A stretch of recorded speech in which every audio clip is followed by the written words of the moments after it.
Welcome to the Patriot Cast, your number one spot for everything New England Patriots. Hosted by Billy from Patriot Focus.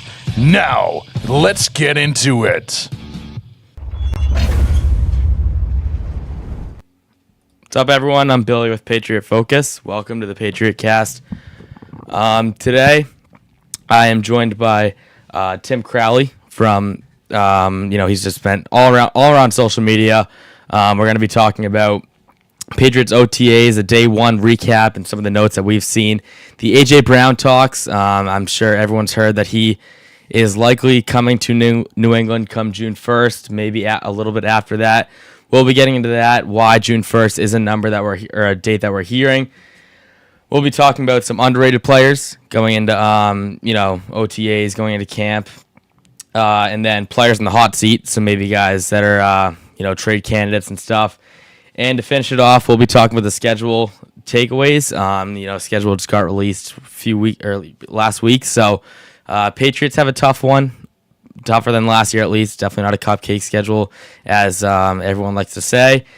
But we're up for the challenge, I guess. So, Tim, do you want to introduce yourself? Where we can find your work? Yeah, absolutely. And first of all, I appreciate you having me on. It's been it's been cool, kind of seeing what the Patriots universe to cover has been like recently, especially with a bit of probably a comeback in terms of competition value since I was covering them at Nesson a couple of years ago in 23 and 24. But still plenty of Patriots tweets on Twitter. You can follow me at @TCrowley37. We'll also have stuff on TikTok at Tim Crowley Media. So certainly still have plenty of Patriots ball to talk about. But yeah, it's a far cry from the rosters that I was covering even just 2 years ago at Nesson and the Gerard Mayo and ended at Bill Belichick. So it's a different time. It's an exciting time for Patriots fans. And obviously I know the loss of the Super Bowl loss is probably still fresh and sour in a lot of people's minds, but as Mike Vrabel's been talking about, this is kind of the start of the preseason with OTAs, and it's in a fun time to kind of see where this roster is going to start to get ready for the 26 season. Yeah, thank you for coming on. And yeah, it's like we lost the Super Bowl, but we made it there at the same time. This is a team that I think it was around 8.5 wins that they were projecting last year. And we make it to the Super Bowl. Definitely a story that nobody expected. No matter how much praise you had for the Patriots, you can't say that you expected the Super Bowl run last year. We get to face that opponent, Seattle Seahawks, on a Wednesday night football game, starting the season next year. We'll talk about that one later. But does that feel weird to you still, like saying like Wednesday night? It does, yeah. However they're gonna call it this. Yeah, I don't really like that. Football's meant for Thursdays, Sundays, and Mondays, not Wednesdays. But we'll get through that. So for OTAs, absent was Carlton Davis, Mac Hollins, Kayshon Boutte, Christian Gonzalez, Gabe Akis, Harold Landry, and Kyle Dixon, an undrafted free agent. Ones that stand out to me: Christian Gonzalez and Kayshon Boutte. And maybe Gabe Akis, if you want to say that too. I'm pretty sure Gabe Akis is because he's yet to sign. He's a second rounder. It's been a big talk. I know last year Travion Henderson was a late signer. He was also a second rounder. It's a lot of guaranteed money that's the issue now. All the second rounders want more guaranteed money, and we don't want to pay it, but it's a future pass rusher, so we're gonna have to pay it at some point. Christian Gonzalez, that's. You could say it's contract negotiations, right? You can say, it's tough because if I were him, it's probably a business decision of him saying that, like, why would I go there if I, could get hurt, and what does his future look like there? Starting Gabe Akis, what are your thoughts? What do you see on him, being absent the first day of OTAs? Yeah, I know someone made the point earlier on Twitter that I think it was his birthday. Whether or not that's actually a valid reason for missing an OTA. Yeah, I had that in my notes, birthday. So yeah. Well, first of all, happy birthday to the Patriots second rounder. Also, again, it's early. It feels like the last couple of years has always been one in the class. Not too worried about it. But again, obviously, in a position of need from the off season, right? Talking about Chase on leaving. A group that probably needed some more impact depth later in the year anyways to begin with, especially kind of didn't really know how much you were going to be able to get out of Harold Landry, who had a really good start to the season, but again, kind of an older player, and those legs probably aren't going to be there for 100% of the season. So this has been a group. Obviously, they bring in the pass rush from Baltimore as well. It's a very interesting group of kind of how they're going to get after the pass, how they're going to get after the passer this year. It's kind of another thing when you look back to, this time last year, the strength of that's going to be the interior defensive line, hoping for another, impact from Christian Barmore. Obviously Milton Williams was worth every penny last year. So from an edge perspective, like, not worried about it. It's May, like, it'll get signed. Yeah. I don't see this becoming a bigger issue than that, but again, like the timing of the pick, where they had him a few weeks ago. And, I'm sure edge rush is going to be kind of one of those areas to watch in terms of who's going to step up for depth, with that front 4, front 7 this year, because, it's going to be another big part of the defense to see where, those staples are going to be the next few years, because I think the Patriots should feel pretty good about, kind of where they're at the rest of the defense, specifically. Obviously the secondary was fantastic last year, and those guys really kind of gelled down the stretch. Yeah, for sure. And when you talk about, like, what's right when you said edge rusher not signing, all I can think of is Shamar Stewart. Shamar Stewart, right? The A&M, the Bengals guy, right? Yeah, he would never sign. But I'm not too worried about Akis not signing. I mean, it seems like Vrabel gave him number 50. It seems like he has a lot of confidence in him. I'm not sure how much that number matters, but it's something to look into. He's gonna be a key player from this class. Like you mentioned, K'Lavon Chaisson, that's a huge one. We did bring in Draymond Jones. I liked K'Lavon Chaisson. I feel like he fitted our defense well. I think the run game was something that was an issue. Something that Draymond Jones brings to the team. But Christian Gonzalez, that's probably the biggest one that we see on this list. What are your thoughts on Gonzo, and how do you feel about the absences that he's shown in OTAs? Yeah, it's hard because you don't want to compare it to too many others that they've had the last few years, because every situation is different. I think Christian's in a situation where he has the chance to kind of go big in this market, especially at his position, and doing so at no better time. Not in the sense of a Super Bowl loss, but for what we remember from that game in February. For a night that most Patriots probably want to forget their performances, Christian Gonzalez should kind of have that up on a pedestal of, look what I was able to do against one of the best young receivers in football in JSN, and just was making plays, across the field. Dude, it's, knocking away deep shots to Shaheed. It's, stepping in front of JSN at the goal line. Christian Gonzalez picked the best stage at the best time, heading into a year where, he becomes extension eligible, that he can really start to cash in. So, is that part of it? It's probably the first thing that people point to when you don't see, probably the second best player on your team at the, this stage of, what we'll still call the offseason. I know, like we talked about Vrabel, this is the start of his preseason, but it's another thing. It's going to start the conversation now. This is still, it's not at a panic point yet or anything like that. The Patriots are pretty open about what they want to do with Gonzalez moving forward. Elliott Wolf's been pretty clear about that when he's been at the microphone, the last couple of months. So, but it is something, again, everybody needs their headline to write. And, there's at the start of OTAs when media avails come back around. And this is certainly the story for today. Yeah, it's the best corner in the league in top 3. You got to give him top 3 there. I think it's June 1st that we're gonna see things change around, get AJ Brown, solve all that contract stuff, and then what's remaining goes to Gonzo or whatever that deal is. I know we did pick up his 5th-year option. I mean, that was kind of expected, but maybe now an extension would be nice. Get him back in the building. He has been in the facility a lot this offseason. I know that, so I don't think it's a big worry, but it's definitely, like you said, a headline that people are looking into. And then Kayshon Boutte. Video, so he's involved, right? yeah, exactly. Kayshon Boutte, trade. I feel like I've been seeing trade talks with him since 2024, but this one I feel like I can see a little more real. He's another outside receiver on this team. There's probably 4 or 5 talented outside receivers on the Patriots right now.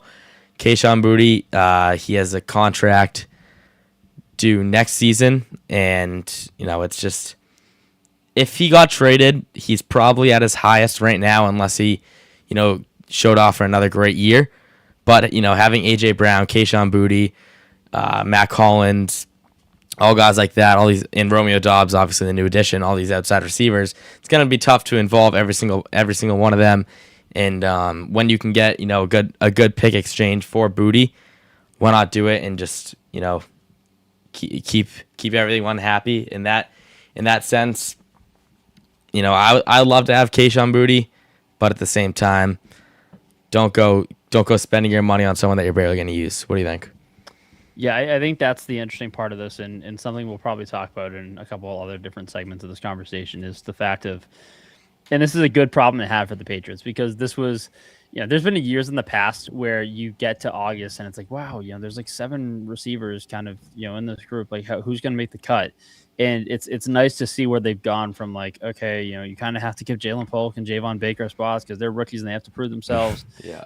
It's not that cut down that, the Patriots will have to be talking about. It is like proving guys, maybe not all game changers, but it's all players who had an impact in 25 and helped Drake May, ascend to, an MVP candidate. All of them kind of, you point to a big point in the season that they had. And obviously with Boutte, everyone's going to watch that NFL Films angle, for quite some time now, through the snow against the Texans. Yeah. And I think it was a great year for him. And you kind of talked about his value being at its highest. Thinking back to like what he had shown in the preseason for a couple of years before that, and towards the end of even 24, with May getting a lot of the playing time later in that season, you started to see kind of what this guy was supposed to be when he was at LSU. And, is, maybe not to the 1,000-yard level or something like that, or you're playing like a first rounder, but, even if the Patriots do trade him, like the Kayshon Boutte pick still comes out as a pretty big success, especially it was a late pick in 23. This was a guy who was able to stretch the field when the Patriots probably didn't really have people to do that much. Takes a step forward when, there is an upgrade in the receiver room last year, and obviously everything that Stephon Diggs brought. But now it's like you kind of mentioned, not only is it a high population in that room, there is, we can call the A.J. Brown trade what it is, of, all but a formality at this point. When you start looking around the room, especially if A.J. does come in, there is redundancy at certain spots of the receiver room in terms of, what you can do with guys in the slot and who's going to be outside. And I think at that point, it just does become a numbers game. You start to narrow it down, and, that could be kind of an avenue that they're looking at is, okay, if someone has to go, if there's a redundancy, and what Kayshon's able to do with what we just brought in AJ and some of the other guys that are here now, does this still make sense? And, let's try to capitalize it on a guy who had a really good year last year and year 3 in the NFL. Yeah, when you go back to LSU, I mean, what was it, 2021, he got that ankle injury.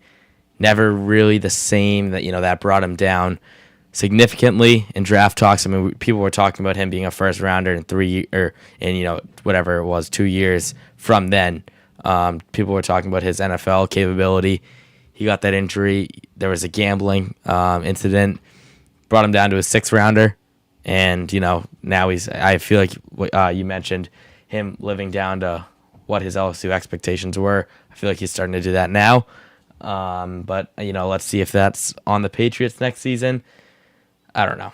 But I feel like it's tough to have A.J. Brown and Boutte and Dobbs and Hollins and all those guys. Then you still got to make room for Pop or Kyle Williams. I feel like that's going to be one of the other decision. You got Efton Chisholm in there. It's a packed receiving room. So, maybe you go upgrade another position where you don't have to spend a ton of draft picks and, go deal Boutte. We'll see what they do. Aside from absences, there's some limitations on the field. Marcellus Dial, he was recovering from a torn ACL, which happened last training camp. He was, the season before, he was a rookie. He, lots of special teams work. Him and Brendan Schooler were the two gunners. He didn't get too many cornerback reps except for the Week 18 game against the Bills. But, a good depth piece, especially losing Alex Austin this offseason. Elijah Vera Tucker, he torn triceps from Week 1, also a limitation. This practice, I'm a little worried about him. I'm a little worried about the injuries. He's never really played a complete season. But, when he's on the field, he's great. He's a standout left guard. So if we can combine him and Mike Onwenu, who he is one of my guys that I'll be talking about later, if we combine them two on the offensive line, then you got Loma, you got Moses, you got Will Campbell. Jared Wilson, it's a very young offensive line. I think if he's healthy, it's gonna go pretty well. Drake May on OTAs on the first day, first media accessible day. I don't think for what I saw he fully stood out, but he had that one pick against Kieran Prunty. That was it was intended for Kyle Williams. It was an out route. He finished 14 for 22 with that interception. Better than last year. Last year, he on the first day of OTAs, he threw 4 interceptions, and people were panicking about, wanting Bailey Zappi and Mac Jones back. But luckily, that wasn't an issue. No, no, that was. I was poking around today, and this is, I guess how far it's come, and you kind of forget how much time has passed. The Patriots Pro Shop, which is now been moved further down Pat's place for the World Cup. They're still trying to unload a ton of Mac jerseys that are down to I think the t-shirts are down to $5. They have the Nike favorite jerseys that are 25. So if there are any Mac truthers still in the area, you can get your hands. It's a pretty good Mac stuff that's still floating around. But yeah, no, I mean when I can because Boston stations obviously you're gonna get some crazy takes to get people talking, but yeah, when we got to that conversation of okay, we need to have Bailey Zappi back in the match. Yeah, settle down a little bit. it's OTAs. It's that's another thing with these. It's some of the defenses know what the offenses are gonna run. It's the first day back. Give them a break. I mean, 4 interceptions is bad for your franchise quarterback. I will say that, but it's a practice. Come on. And then our pass catchers. Pop Douglas did stand out with leading the wide receivers with 4 catches. Then there's Romeo Doubs and Hunter Henry with 2. I guess they were pretty impressive.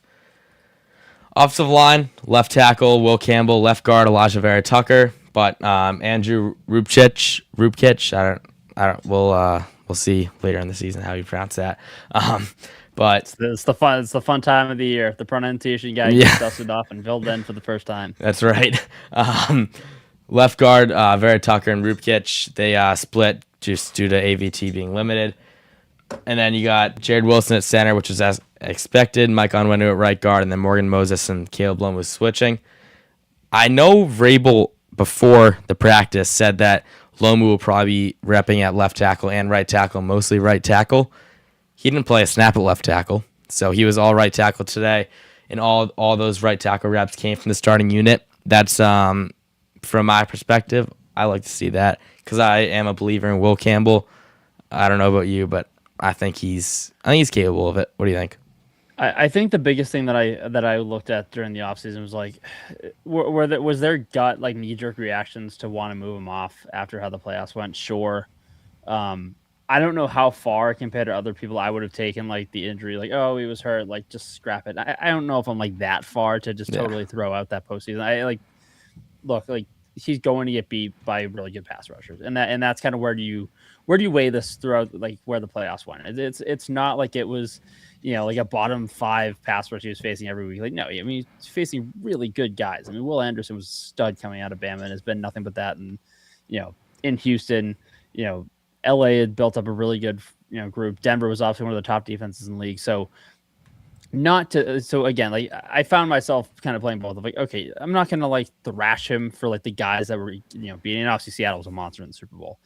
I think for me it comes in terms of if you can support him kind of on that side of the ball, I think it makes a big difference because again it's a lot in a Super Bowl when you're asking 2 rookies on the same side of the ball to go out there and protect a really incredible player in Drake, but doing so against what Mike McDonald had built as a total animal in that Seattle defense that played like it on Super Bowl Sunday.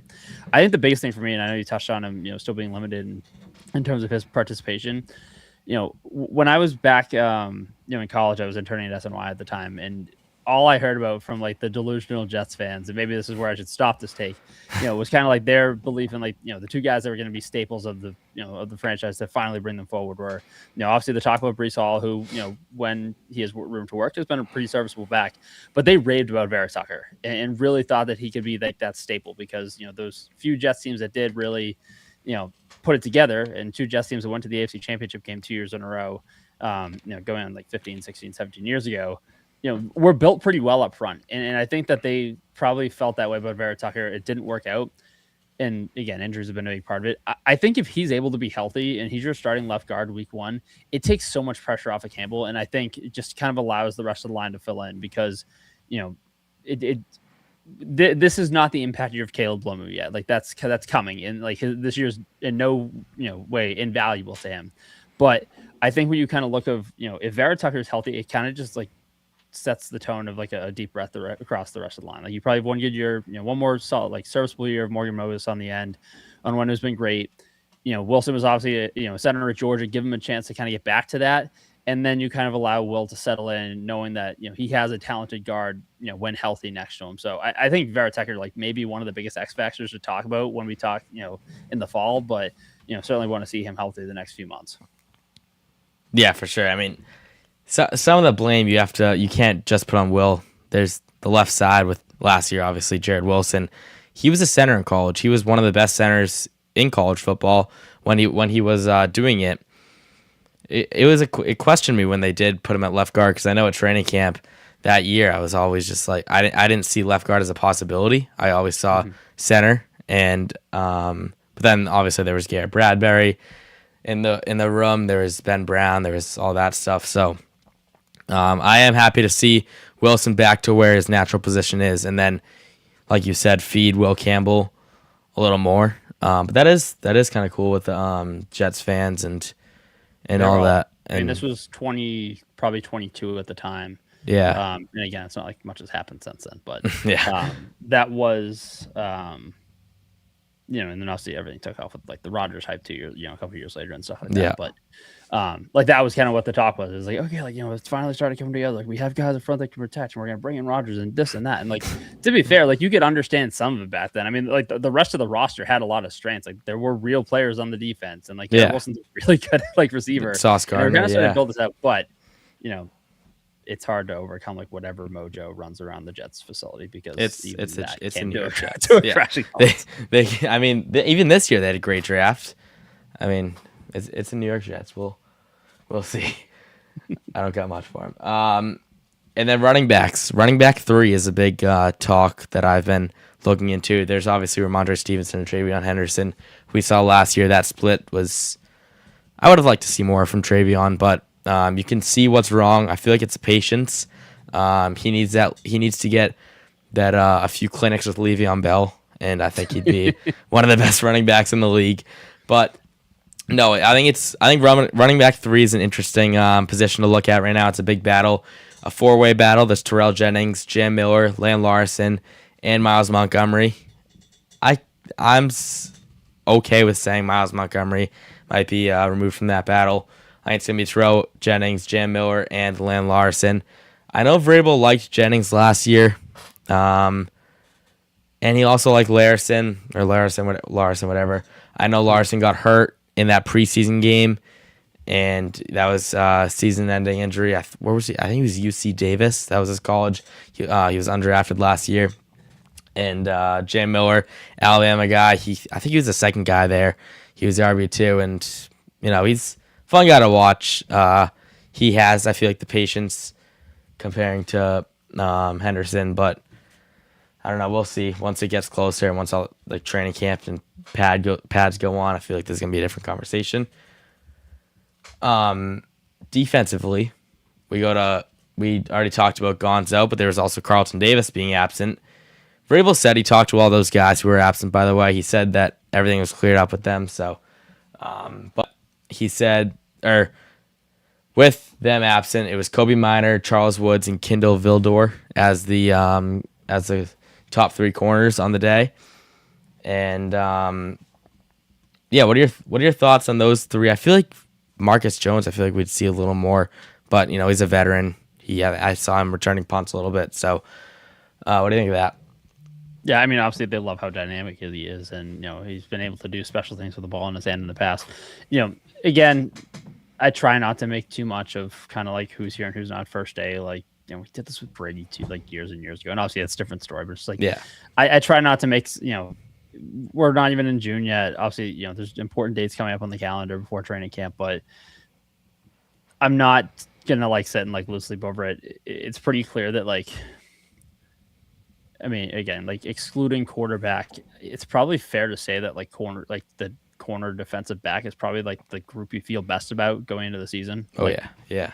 obviously the AJ move, maybe you move the receivers in there, and we'll probably talk about that more in a little bit of like kind of who's in, who's out. But it's hard. Like I think you take quarterback out, and it feels pretty I feel pretty comfortable in saying that like you feel like your secondary is probably the strength of the team. I'd agree. And yeah, obviously not spitting hot takes or anything like crazy there, but like again, you feel really good about the depth. You have two really good guys on either side. I had been a really like anti Carlton Davis guy in Tampa just because I felt like those first 2 years especially. When Brady went down there, it just felt like he was getting like beat like consistently. Yeah. Like throughout the course of that year. And obviously the defense, when they won the Super Bowl, played really well down the stretch of that postseason. But I was thoroughly impressed with kind of what Davis was able to come in and do in this defense. Obviously, he had the great game against Houston in the playoffs. But again, not making a ton of kind of what the group looks like on June 1st, because I know that this will be a group that's ready to play again at 26. Yeah, even the beginning of this season or last season, I wasn't a huge fan of Davis. There was penalties getting drawn all the time, but towards the end of the season, he started to do good. He and Harold Landry kind of traded the beginning of the season and end of the season in terms of performance. But Ian Rappaport just said the Patriots are not willing to give up a first-round pick as of right now. That means they're not particularly close, and that means that there's a chance this could drag on for the foreseeable future. He just said that on the NFL Insiders. Part is that's the frustrating part when we get here. It's like we've talked about this for months. Just, I mean, again, I'm sure Elliot Wolf and Vrabel and company would love to get out of this without giving up a first, but I think with where you're at, like you're not expecting this to be like a pick that you were having in 23 or 24 or 25. Like it's not going to be like a top 10 pick again. So you can feel a lot better. You say even the schedule gets tougher this year and they're like a first round exit. I'd still feel fine trading like that 23, 24, and whether it's a third or fourth or another conditional or one of these other receivers, like you still have to feel good about doing that for AJ Brown. I know like people talk about like where's the knee at recently and kind of can you handle like what did go wrong in Philly. The guy's still 28 and has had 1,000 yards in 4 straight seasons. Like do what you have to do to get it done. I mean, I kind of do like the idea of the 28 first. That's kind of gone around for a while, but I'm just kind of I want the notification to come in at like 4:10 on Monday on June 1st and not have to like sit till like Thursday for this to happen. I don't think this is going to totally fall apart. I don't think like it's going to be like Jacksonville, the Rams like swooping in like maybe some other reports said. Like I still feel pretty confident this is happening, but it is now an annoyance when we had heard June 1st for months, and it's like, all right, if we don't get this Monday, like how much longer throughout the week are we going to have to sit around and wait for this? Because again, I think people around here, and not to say in a sense of like, oh, it's been so hard for like Boston recently, but there is frustration of like in the sense of expectations for teams around here. Like people are frustrated with the Red Sox, and rightfully so. Both playoff teams for the winter sports and the Celtics and the Bruins had early exits. So I think a lot of people had turned their attention to, all right, like we get a nice little pick me up on June 1st when the Patriots get their like best receiving acquisition since you name it. So if this does like drag into next week or like forbid like closer to like training camp, it's just like it's so unnecessary. We've taken so many punches in the face, Boston has, and just for another push and make it June 5th or June. Just come on, get the deal on it. It's Howie Roseman. He's not going to lose a trade, but at the same time, if AJ Brown's going to hold out, how much good is he for you guys? Clearly, he doesn't want to be there. Clearly, he doesn't like Jalen Hurts. Like, I feel like he's a Patriots fan. Everything's meant to be that he comes here. It's just a matter of fact of what we pay. I feel like I'd like 2028 better. I feel like next year's draft class, even later on in the first round, or for what we see of right now. I'm not a big fan of mock drafts like a year ahead, but I mean, I feel like I think this class is better for our needs, but it's if it comes down to not getting AJ Brown or getting AJ Brown, I'd get AJ Brown. Yeah, and that's kind of been the narrative too. Like this 27 class, like it feels like it's been widely discussed of like how much more of a leap it's going to be from what we even just had a few weeks ago.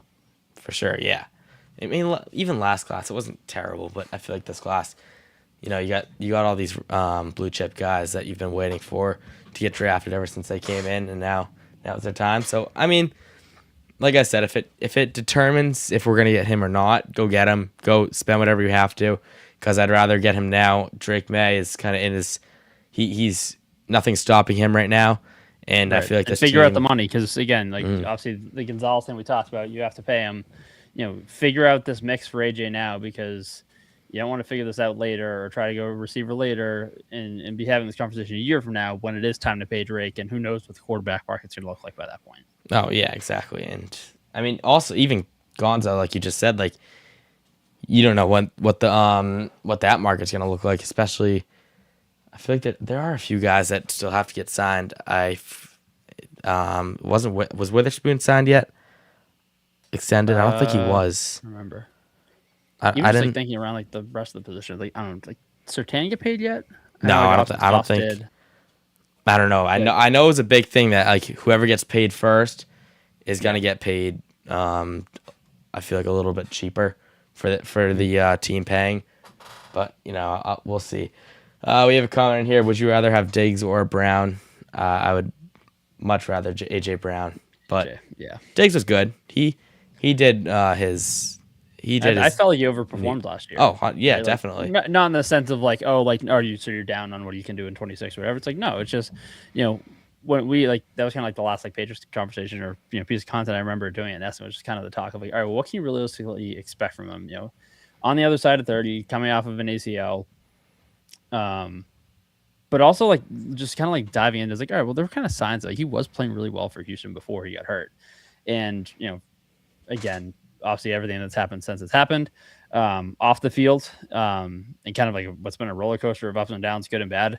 But nonetheless, I mean, the guy came in was a 1,000-yard receiver, and it had been 6 years since you had that. And, not just like, I think the level of acquisition of Brown is like a pretty big tier higher. It's not like the Moss thing that some people are probably going to make it out to be of like, that's the level you're bringing in. But I don't know. There should be a lot of respect football wise for what Diggs was able to do last year. Like come in, be a 1,000-yard guy, like kind of reset the receiver room, like bring a lot of guys up with him. And you just kind of hope that continues over if AJ's here. Because for everything that has been said about him, like listen to the locker room. Like the locker room does talk about him as like the quality of the teammate. That's even coming out in the Patriots locker room. Like Milton Williams was talking about that today, and obviously he knows best from winning a ring with AJ. So that's the biggest hope there. The clear answer is Brown, but you just kind of hope that the impact kind of continues from what Diggs did for them in the sense of like being able to bring up the rest of the receiver room, which will probably still have a few more wrinkles, based on just like a pure numbers game of who's going to be here. Yeah, I mean, I feel like if you kept Diggs, there was no very light chance that he was going to be as good as he was last year, especially with how more crowded the room got. If we didn't get AJ Brown, would you be open to get Diggs back? Yeah, and like in the sense of we kind of talked about earlier, like is there a redundancy in play style? I don't think there is with those two. It just becomes a thing of like, okay, like can you find roles for him? And like again, you didn't really bring Diggs here to be an outside guy, but it's like no, you still have like Pop in the slot, and you can bring Romeo Dobbs inside. So it's like you just like if you're gonna do that, you have to have conviction that you're gonna be able to get him the ball and like make sure he's not redundant with other positions. And that's kind of like for them to figure out right now. Because it's not like his market has like heated up in terms of like reports. I mean, there should be a team like now that like kind of like all the court stuff settled that like is probably going to sign him and like probably should because he showed what he can still do last year. Will it be 1,000 yards again? Maybe not, but wouldn't you take 800 from Diggs at 33 or whatever he is going to this year? It feels unlikely just given the sheer numbers, but if they do feel that they can have a number on him that's not 26 million and have everything work in terms of like an alpha with AJ and be able to still get the ball and like schematically fit in within Josh McDaniel's system, then sure, go explore. Like he made a really good impact on the football team in 2025. But it just feels like with AJ coming here, it's probably one or the other. Yeah. And you mentioned locker room earlier, or I think, just earlier. There was a big thing about Gonzo wanting the captainship last year. I feel like if he wants the captainship, he should be attending everything he can. There might be That's part of something. it. There might be something Yeah. off the field that we have no clue about. But I don't know. I feel like if he's able to and he wants that captainship, he should be chasing that in the offseason when he can. And that's again like I feel like he made strides as a leader last year, and like that was something we talked about in training camp a year ago.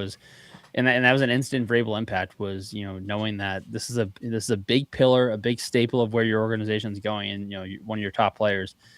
This has been kind of a quiet guy for most of his career. Was not like outspoken. Was not like a vocal leader. Just kind of went over and shut guys down. And there's spots for that in the NFL, but. You kind of mentioned like this is kind of what Mike Vrabel brings out of people, and for everything else that's gone on with that, but like this is what Mike Vrabel, the coach, brings out. So will this impact like kind of like Gonzo's chance of that? We'll see, but again, like it is, you can see like in the like kind of in that rhythm of the locker room, and obviously his play was at an elite level last year, especially in the playoffs. You feel good about where he is, and he has come forward as a leader. And for his sake, and the Patriots should hope this, that you would hope that does come, with the C on his jersey. Now the Patriots actually do that, which took them long enough to do. Yeah. You do hope that comes with the C on his jersey week one. Yeah, I mean, lead by example is a thing too. There's always that. So, maybe we see something like that. Anyone who doesn't understand the June 1st, I try to say this every podcast because I always get asked. It would hit the Eagles' 2026 budget at $43.5 million penalty of that. After June 1st, it is $16.3 million this year for them, and it would be $27.1 million going into 2027. It makes sense. I mean, I feel like they can get away with May 15th or early May, but let the NFL do what they want. Whatever. And then there's another segment that I think would be kind of fun, especially going into camp now. Underrated players going into camp. I can start mine off. One we actually just signed, Travis Shaw, a nose tackle. He was from UNC and Texas. He's a big guy, 6'5", 334 pounds. He's going to. I feel like he's a Kyrus Tonga replacement. If there were to be an undrafted free agent who would get a 50 spot in the 53, I would confidently say him as one of my favorites for that. Just because as much as Kyrus Tonga did for the team last year, you mean I can go nose tackle, I can go fullbacks, he's special teams a little bit. I feel like it's good to have one of those guys that just uses size to eat up the double teams. He's in the QB sneak. He's in the bottom of it whenever you need him. So, just a true nose tackle guy. He was nearly 400 pounds going into UNC his first 2 years. He ended up losing 40 of it, and then I think he's been slowly losing since then. He did play with Drake May and UNC during that time, transferred to Texas, and went undrafted from there. He actually was a 5-star recruit coming out of North Carolina in 2021, and I think he was the best recruit coming out of North Carolina, and he was like 9th in the country. So, kind of similar to Kayshon Boutte, if you want to compare to that, had that upside in his early days. And yeah, do you have any input on Travis Shaw? None other than like the fact that it brought back one of like my favorite baseball, Red Sox Twitter Yeah. bits of like Mayor Ding Dong City coming back. Is Foxborough the new Ding Dong City? And again, shout out Travis Shaw for everything he did with the Red Sox. But no, I mean, again, like it's an important thing we talked about earlier that a lot of the strength of that front group of the Patriots defensively is losing Tonga. You do have depth that you have to replace because again, like when they're at the top of their powers, like Milton Williams and Christian Barmore can change games, but you got to keep those guys fresh. And obviously, you guys, you have Dearden came in who was great at the end of last year, in his role, but like you do have to establish that there. So like this is a time where you kind of learn about who can be in that role. So if that is Shaw, it's a great thing for them to have. Obviously we kind of figure out like these undrafted guys, like who we'll find out by like mid-August, kind of like what we're actually looking at. at. But again, in terms of like roster construction and kind of where the depth needs, it's certainly worth a conversation now to kind of figure out like, okay, like, where on the roster, could there be a standout, and being able to give a breather to Obama or Williams can be huge. And if he's the guy to do it, it's a great step for the Patriots. Yeah, for sure. I feel like, I don't know, Vrabel used Tonga well, so if you can go get another one of those, then that'd be great. Maybe Travis Shaw's playing fullback in December too. We'll see. Yeah, I mean, it's a crowded fullback room right now. It's weird that we just signed West. We extended West over, signed Gilliam, and then we also have I don't know why I'm blanking on his name. He got hurt last season. Brock Lamp. He got hurt last offseason, so 3 fullbacks, kind of interesting to have, but whatever. Another underrated guy going into camp. I don't know if you can call him underrated. He is a rookie, Eli Raritan, the tight end from Notre Dame. Very versatile prospect. Tore his ACL twice. That, kind of scares me, but one of them was in high school. He was a tremendous athlete, played basketball coming into Notre Dame. He's a blocker. He's also very willing to... He has a big potential for pass catching as well. He joins Hunter Henry and Julian Hill, who's just also signed this offseason, as we let Austin Hooper walk. Those are kind of 2 non-versatile players. You got Hunter Henry as strictly a pass catcher, and then Julian Hill is someone who will be laying down the blocks by the goal line. Raritan, I feel like I've seen a lot of Gronk comparisons. I'm not going to go there yet, but he has that play style and that versatility as Gronk. What are your thoughts on Raritan?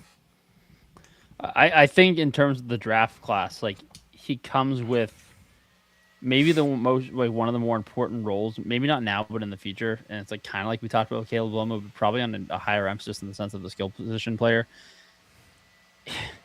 The Patriots have been operating with some really old tight ends for a while, and Hunter Henry's been really productive, and that's nothing to take away from him. Like, his 5 years in New England have been really, really solid, and he's been a really good guy to be like that security blanket for multiple young quarterbacks.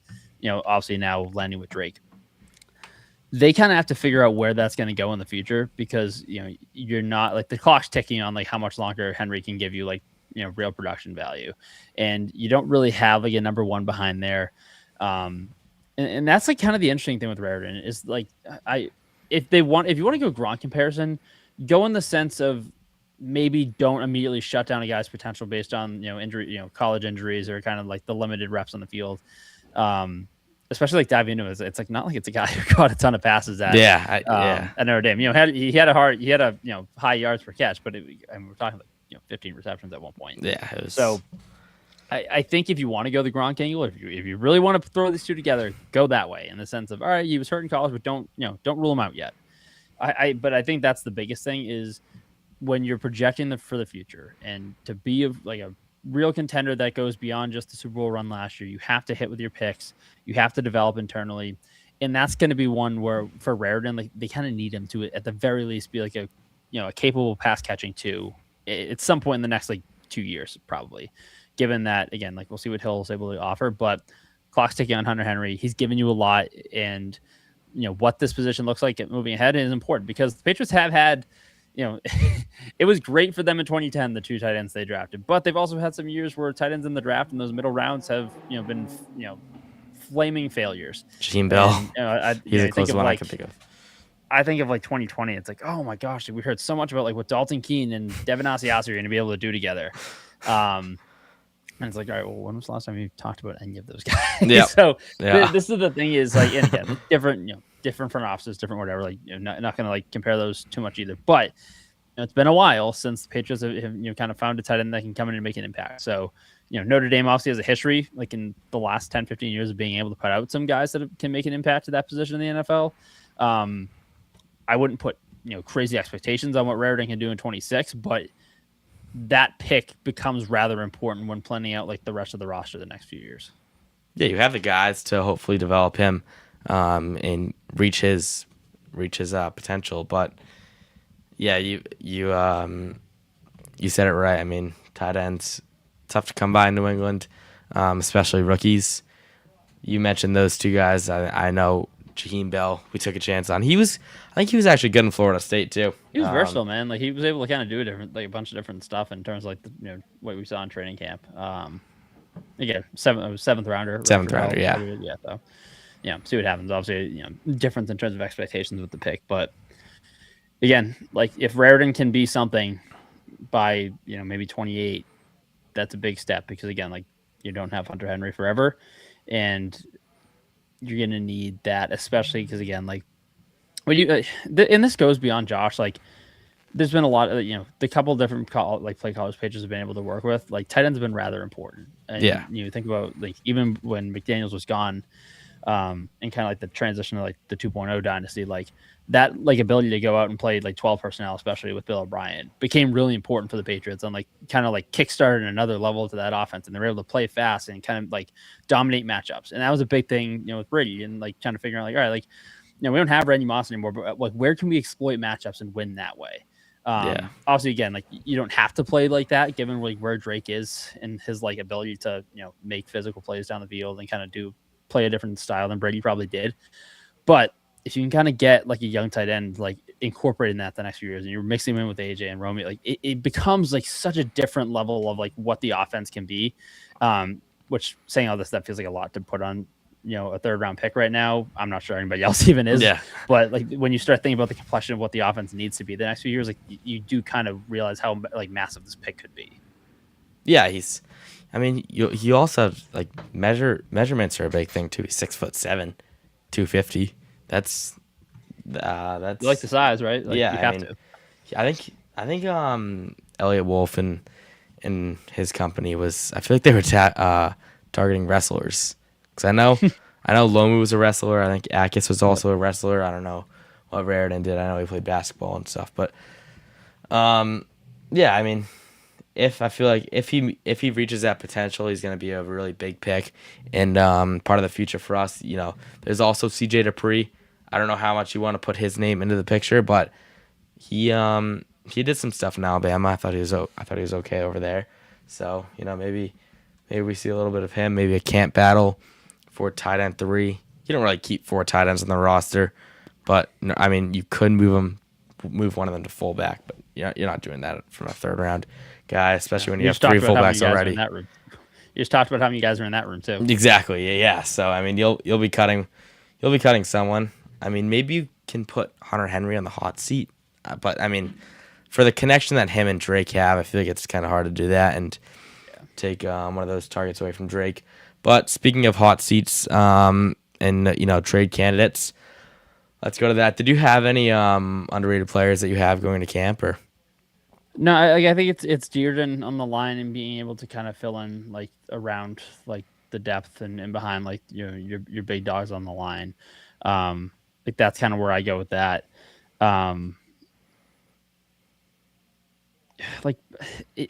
Kyle Williams and what he's going to be this year is, if he's here, I don't know, maybe he's the receiver that goes at some point.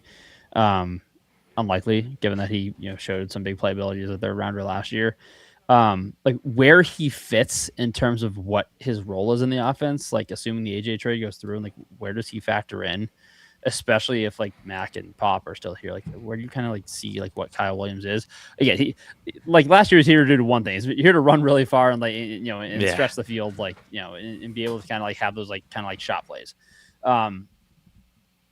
If he's still a part of the room, which he probably will be, you would think. What he's able to do, like it becomes a number, like what's his volume of catches look like? Because he can be explosive, but they're also like kind of games where, like just like after the Giants game in December, you didn't really hear his name a lot. I know he had the one touchdown against Baltimore, but like it was kind of a lot of shots early in the year. Didn't really hear from him after that. Again, it's a rookie. You're going to go to your veterans later, especially in big games like you had in the playoffs. But I think those are the big two for me. Both showed flashes last year. What's their role look like in 26? Yeah, I feel like you got I feel like Kyle Williams plays big, but like you said, he stretches the field. I feel like it's him and Pop that are like the so-called slots on this team. You got Efton in that room. I don't know how much we're going to see him. He was out there a lot for the run, He was run blocking a lot. So was Kyle Williams. But how much of that means that you're giving Matt Collins and Diggs and those older guys a break? I think some of it could. But, I feel like once we get the pads on, that's something we'll see more. But we mentioned one of my hot seat guys, Kayshon Boutte, earlier. I feel like we said everything about him. The contract next year, another outside receiver. You got A.J. Brown coming in. One that I feel like should be getting more talk is Mike Onwenu. Production's great. He's just due a lot of money. $25 million in 2025 or 2026 cap hit. It's around 9% of the Patriots' total cap. Mike Onwenu is great, especially when you have a rookie, or most likely you're going to have a rookie on that right side, because I don't see Morgan Moses playing as many games as he did last year. I think he kind of lived up to everything he could be last year. No, I know Mike Onwenu is a standout right guard, but I can also see the Patriots doing something with him, maybe dealing him in the Eagles trade. I doubt that's going to happen, but it's a lot of money being thrown around, and it's if you move him, you got to have an answer, because you cannot jeopardize another really pivotal year for Drake with with a failure to protect up front, especially a self-inflicted one, in dealing him away. The price tag's high, but when you think about all the questions that have been at the line the last 2-3 years, he's kind of been the only constant. And until you have an answer at right guard, kind of need him here. Yeah, especially when you have a rookie in that right side too. Then you're doing exactly what you did last year, throwing a rookie rookie tackle in with a not so good guard next to him, and he takes all the credit for the good and all the credit for the bad, which probably end up being the bad. So I am glad that we have Onwenu to help both Wilson and Lomu get into the role of things, but I don't really know how that right tackle spot's gonna work out. I think it's gonna be a mix of Moses and Lomu. We'll see. And then one more. Christian Barmore. I was just trying to find one more. I can see something happening, but at the same time, his average annual value is $20.75 million right now. He's the highest paid, or one of the highest paid defensive tackles in the NFL. He's good, but I don't know. I feel like how much time he spends off the field, that's kind of a lot to be spending on him. But I mean, for how much he does for this defense, you got to look at that other side too. That's what I come back to, is I believe in the player so much, and I think there were flashes before. I don't know. It's nice that somebody really kind of rose up with the 21 class, knowing that the Mac thing didn't work out, and Ramonder's been good. So not to say this is the only win of that draft, but Barmer's when he's been healthy and been on the field with his head on straight, it's been a really impactful player. Yeah. And especially when he doesn't have to be your number one, because you're paying Milton Williams to do that. I know you're paying both, in that 20 million range. Williams at 26, I think. I love the tandem of them, and it's hard to break it up. Again, there is going to be a point where it's not going to be like the last two seasons, where you do have, a top five, you have a top five salaries cap space in the league for 2 off seasons. It's not going to be like that at some point. And you don't want it to be, because that's a sign that things are trending in the right direction for your roster and for your team. But I don't think now is the time for a Barmore move from a football perspective. Just knowing what him and Milton Williams are able to do together. Yeah, and then you just lost Tonga. You lost another edge rusher. You have one edge rusher downgrading by the game in Harold Landry. It's the offensive line. Why touch something when it's okay right now? Right. And I think the defensive line is. You mentioned defensive back and secondary is probably the best position on this team, but I think defensive line is right up there with that. If the edge, or fine, defensive tackles, I'll give you.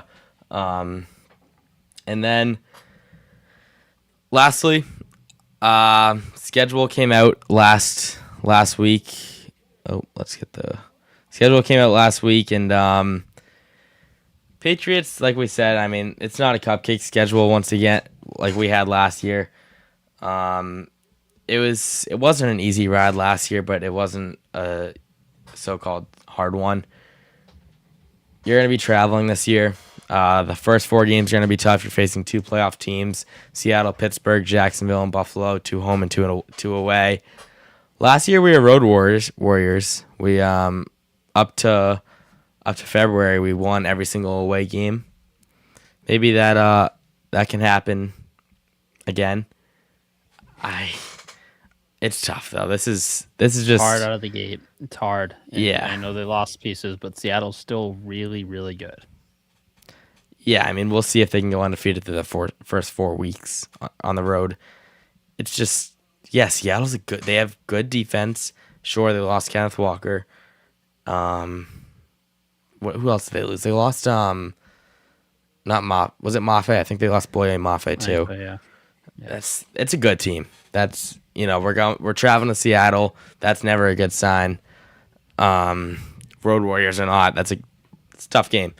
So, we got the late bye. That gives us an advantage a little bit. We also play 0 opponents who are coming off of a bye from the previous week.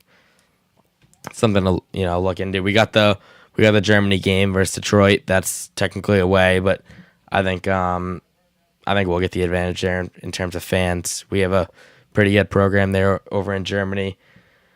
From week 7 to week 15, they don't play a standard Sunday game at 1:00. Which is, we're going to have to be bouncing around the times and all that. And then we also get to meet Mahomes, or Drake May gets to meet Mahomes after him coming off from a torn ACL. It's going to be a primetime game in Kansas City. It's a tough one. I haven't put my wins, losses together yet. I've made up a 12-5 record. That's a stretch, though, so...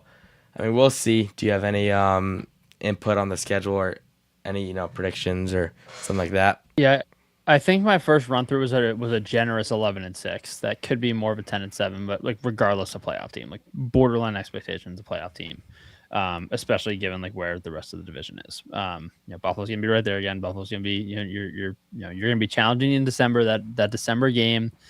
In Foxborough is going to be massive again for the division. And it's cool that, in 21 and now in 25 and hopefully again in 26, that's a conversation. Totally different teams in 21 and 25, but it's cool that you start to build this now that when you see that game on the calendar in December and, all of these have been at home for New England, it is really cool about, the prospect of that and what that means later in the season and what games like that can decide. That stands out. I think once you get through the Seattle's gonna be tough early. You have to go to Buffalo early, which they've done recently. It was the Sunday night game was week 5 last year. I don't think you really get into a stretch. It gets tough in November. You play some good teams in November. Yeah. And I hope that I hope that people are excited about what that Packers game in November is going to be about, because this isn't even from a Brady angle for me in terms of the rah thing. It's just really for me, it's really cool to know that this took it until his 3rd year, and it's a testament to where the Patriots are as a team again too. It took until Brady's 3rd year of his contract at Fox to get him on a game. Again, obviously it's tougher when you have the AFC NFC thing, but you have to play to a level to get not just the number 1 team for a network, but to do it for, the team that has the rights to the opposing conference. So I think that game's going to be awesome. Again, I thought Brady took a really good step forward as an analyst last year. Me too. With that being said, obviously a really well-deserved Emmy win for Greg Olson, as an outstanding analyst last night at the Sports Emmys. But I just think, what this means for both Brady and for throw out the history stuff, throw out what they mean to each other, how fans feel about them.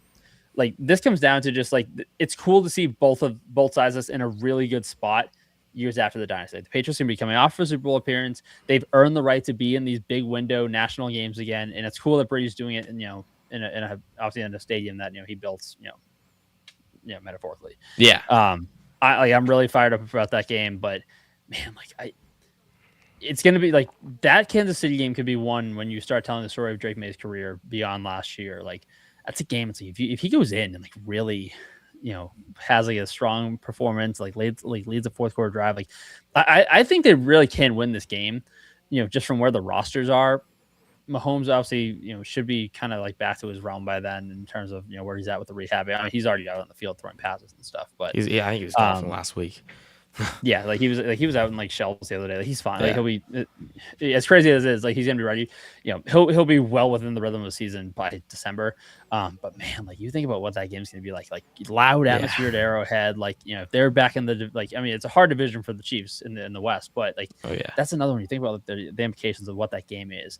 What it could be like early kind of talks of like setting the standard of like beating a real quarterback of the generation. And Mahomes in his house in the cold on Monday Night Football. Like, there's so much that's in the week of Christmas too. Like, there's so much to get fired up about that game. And again, it is nice to see them back in like as many primetime slots as they have. So it's a generous 11-6 for me, probably closer to 10-7. But there are some games that could really elevate and kind of strengthen what this Patriots team is, and finally end conversations of were they only good because of the schedule in 25. Yeah, I think that's a Monday night game too, or no, a Sunday night game too, right? The Chiefs one. I think it's a Monday. So. Oh, it's a Monday. Okay. As a Joe Buck fan, and again, like I know not everybody is. This was the one thing I was at the divisional game last year, and this is not like oh, I wish I was home watching it, not at the game, nothing like that. But it had been like 9 years since Joe Buck had called a Patriots postseason game. I think it had been since Super Bowl 51. So I that is still recorded on my TV upstairs solely. And again, I know you can watch it on YouTube or whatever, but like it meant like it was really cool to have the Patriots back on the level. It's kind of what we just talked about with Brady. Like it is cool to have them in a realm where like Joe Buck is calling games. I know he did like they had the Monday night game against the Giants, but like that's a game that's just gonna feel massive, and it should. Again, like going up against the quarterback of like this generation on Monday Night Football, it's gonna be like 12 degrees in Kansas City at Arrowhead. That's the game I keep coming back to, and I know I'm excited about the Buffalo one and like what that can mean for division implications. But like I keep coming back to that Kansas City game because I know, they're not coming off like the peak of their powers last year, but like they're still here. They're going to be right in the playoff mix, and that game means something. Yeah, I think that divisional game that ESPN, the Texans. Yes. Yep. All right, yeah, because I know I was at that game. What was it at the end? What song was it? It just got so loud later on. But anyway, the Marcus Jones pick six is as loud as I've heard that building in a long time. Like, yeah, I won't put it to the level of, I was very lucky to be at the, in the building for the Ravens divisional game in like that 14-15 year. Oh, wow, yeah. And I would put the Edelman double pass to Amendola, not just the loudest I've ever heard Gillette. That's the loudest I've ever heard any stadium. And I kind of like group that into like a group of three that can kind of be in conversation for that. It's like the Xander Bogaerts home run in the wild card game against the Yankees. Surprisingly enough, like, and it's weird because like people usually don't think about Boston as a UFC city, but like Sean O'Malley winning the belts for UFC and at the Garden a couple years ago, that got really loud. You were there for that one? I was covering that for Nesson. That was nice. That's cool. that was a fun one that I had only been there for like 3 weeks, and I just kind of like talked my way into that during the interview process, and that actually panned out. So like part of the noise was probably like where we were, like we were down on the floor like around the octagon. So I don't think I always like processed that like how loud it probably is for players. It's like you forget like when it like the crowd pops like it comes like that sound comes crashing down. It goes right to you. Yeah. Right. So it's like, whoa, like I didn't expect it to be that loud. Those are in that comparison, but like the Edelman one is far and away like the loudest I've heard. The Marcus Jones thing is the loudest I've heard Gillette since then. And it was really cool to have like a moment like it felt like an old school Patriots thing, like in like the snow. Just like a tough like defense going out and making plays. Like it felt like that 03 AFC title game when they're like, picking out Peyton Manning left and right. It kind of had that cool feel, and like obviously, you talked about, you were there too. Like the place just totally blew up. Yeah, even the booty catch, I think that was pretty loud. I think the loudest I got I've seen. screened from it too, and I saw the replay a minute after. I'm like, oh my gosh, like, Yeah. And again, like I know I mentioned earlier, like you're gonna watch that NFL films footage for years and years to come. Yeah.